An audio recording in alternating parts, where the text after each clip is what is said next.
सभी देशवासियों को राधे राधे। आज मैं बात करूंगा राजा हरिश्चंद्र जो सूर्यवंश के 13वें राजा हुए हैं। ये राम जी के पूर्वज हैं और सत्यवादी हैं। पृथ्वी लोक पर ये सबसे बड़े सत्यवादी हैं। सतयुग में इनका जन्म हुआ है। इनकी पत्नी का नाम तारावती है और इनके एक पुत्र था, उसका नाम रोहित है। बहुत बड़े सत्यवादी। एक दिन स्वर्ग में राजा इंद्र, गुरु वशिष्ठ और गुरु विश्वामित्र आपस में चर्चा कर रहे थे कि पृथ्वी लोक पर सबसे ज़्यादा सत्यवादी कौन है और सबसे बड़ा दानी। तो इस विषय पे बात कर रहे थे तो गुरु वशिष्ठ ने बोला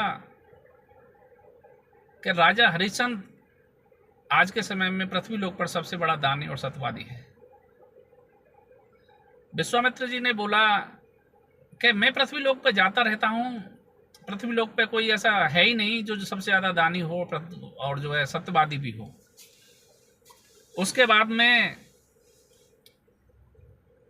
गुरु वशिष्ठ कहते हैं कि विश्वामित्र जी आप खुद जाओ, आप ही जाके ये फाइनल करो, मतलब ये निष्कर्ष निकालो कि राजा हरिश्चंद्र सत्यवादी है या नहीं।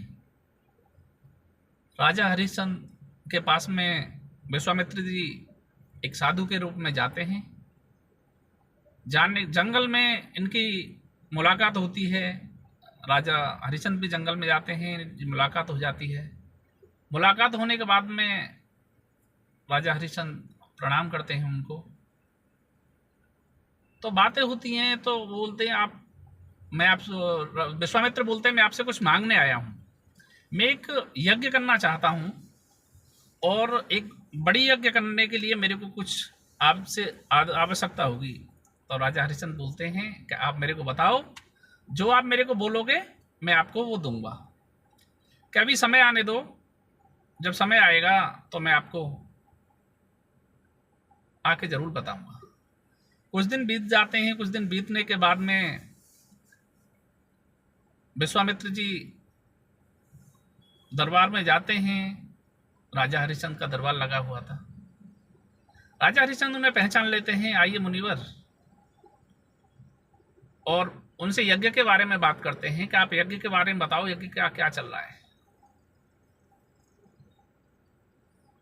तो विश्वामित्र जी उनसे बोलते हैं कि यज्ञ के लिए बारे में बात करने आया हूँ, यज्ञ तो होना है, पर मैं आपसे पूछना चाहता हूँ और जो मांगना चाह रहा हूँ, पर मेरे को शंका है आप दोगे या नहीं दोगे। राजा हरिश्चंद्र कहते हैं कि आप मांगिए, मैं आपको जो आप मांगोगे मैं आपको जरूर दूंगा, मैं अपने प्राण भी दे दूंगा आपको। तो वो कहते हैं मेरे को धन आप, राजा हरिश्चंद्र बोलते हैं कि आप बताओ, मेरे को मांगिए, मैं आपको वो दूंगा। विश्वामित्र उनसे उनका पूरा साम्राज्य, वैभव और धन, उनका सारा कुछ दान में मांग लेते हैं। राजा हरिश्चंद्र कहते हैं आपने बस ये छोटी सी चीज मांगी है, मैं आपको सब देता हूं। आप मेरे अगर प्राण भी मांगते तो वो भी मैं दे देता। तो विश्वामित्र जी कहते हैं कि आपने मेरे को ये जो दान दिया है, इसके लिए संकल्प के लिए कुछ धन की आवश्यकता होती है, तो आप बताओ क्या चाहिए आपको। तो उन्होंने बोला मेरे को 100 सोने की, 1000 सोने की, मैं गलती से बोल गया हूँ, 1000 सोने की असरफियाँ चाहिए।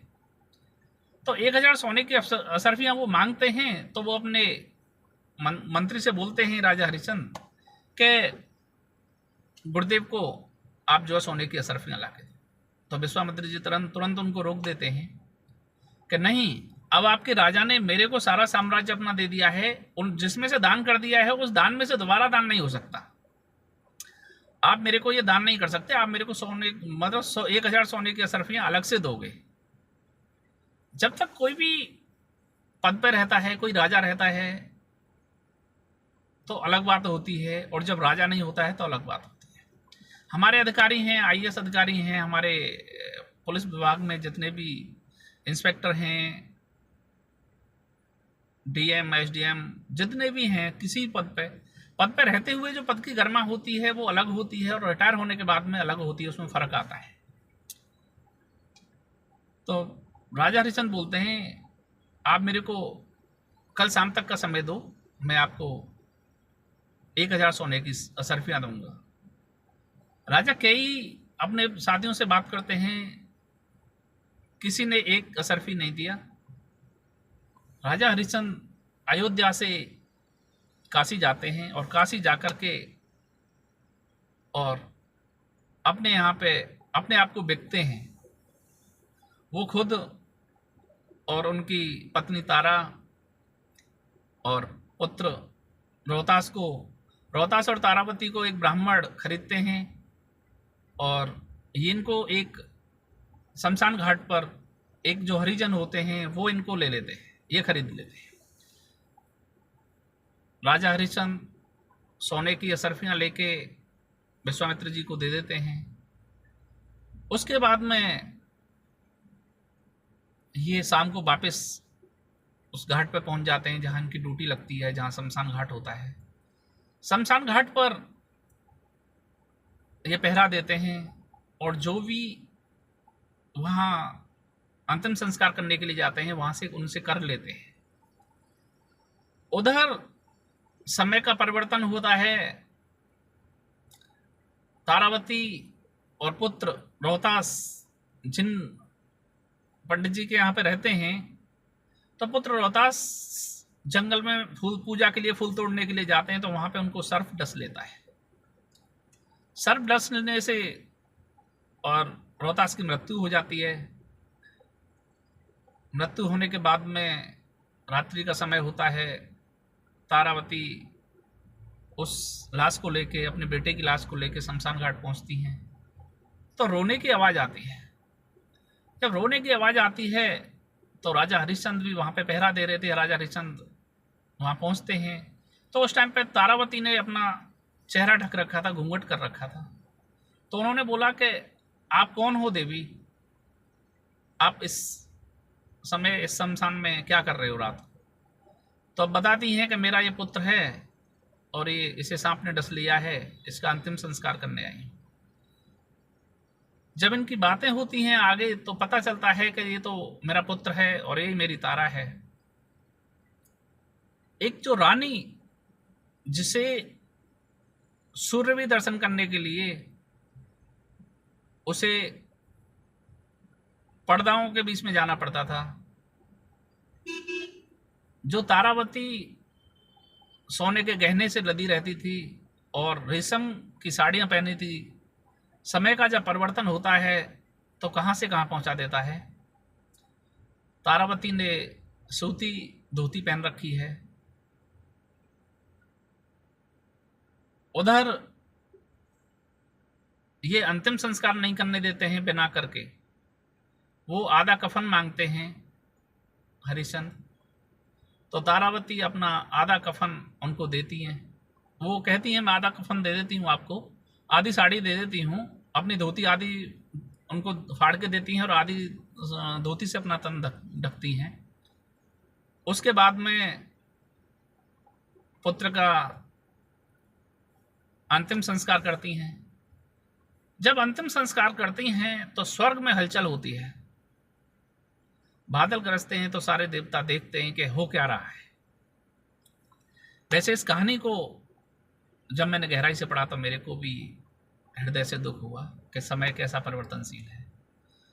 उसके बाद में होता क्या है, स्वर्ग से सभी देखते हैं कि देखो कैसा राजा है, और अपनी पत्नी को भी बिना करके उसने अंतिम संस्कार नहीं करने दिया। अंतिम संस्कार करने के बाद में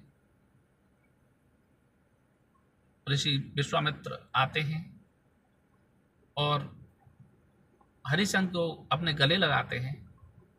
गले लगा के वो कहते हैं कि मैंने आपकी परीक्षा ली थी देवताओं के कहने पर, मैं आपको जितना भी आपका राज्य है, वैभव है, मैं आपको सारा वापस करता हूँ, और देवताओं की शक्ति से आपके पुत्र रोहतास को भी वापस करता हूँ। रोहतास भी देवताओं की शक्ति है तो सब संभव है। रोहतास को जिंदा हो जाता है और सारा राजपाट उन्हें विश्वामित्र वापस दे देते हैं। उसके बाद में दोबारा से राजा हरिश्चंद्र वापस करते हैं। ऐसे ये पृथ्वीलोक पर